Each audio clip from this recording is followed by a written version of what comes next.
Paroles de passionnés. Il est de retour pour cette nouvelle année 2025, c'est Gilles. Bonjour Gilles. Bonjour Nadia, alors je te souhaite, ainsi qu'à toute l'équipe et à tous nos auditeurs, une excellente année. Une merveilleuse année à toi aussi.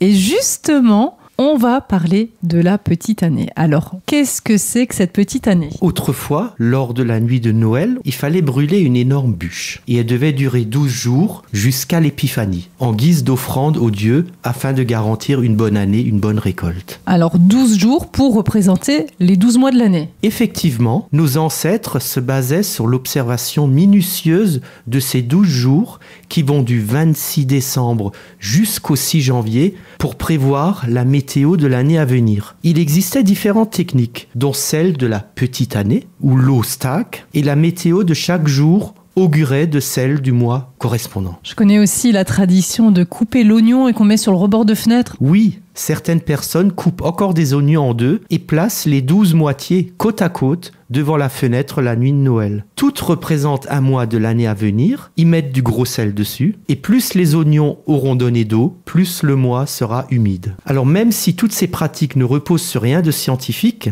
il faut admettre que cette croyance trouve sa source dans notre imaginaire le plus profond. Bon Gilles, moi j'ai envie de savoir si tu as fait la petite année. Je l'ai fait. Alors, quelles sont les prévisions ? Précisons qu'il ne s'agit que de prévisions. Donc, on devrait avoir un hiver froid, sec et ensoleillé. Ce qui est déjà une bonne nouvelle. Bon, pour le reste, ça va se gâter. Le printemps sera frais, venteux. Avril sera assez perturbé avec beaucoup de vent.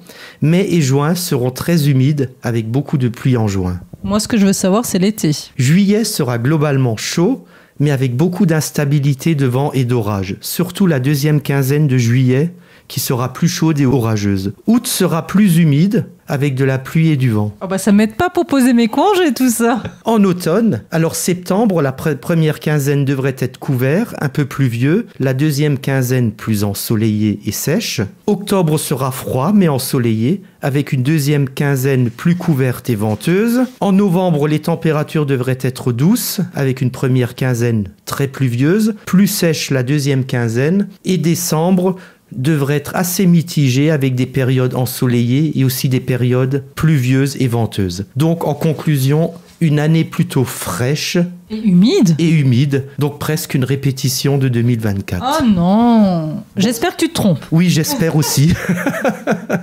Merci beaucoup et puis vous pouvez retrouver les pronostics ainsi que la chronique à Gilles sur radiomélodie.com dans les podcasts de la Mélodie Family. Merci Gilles.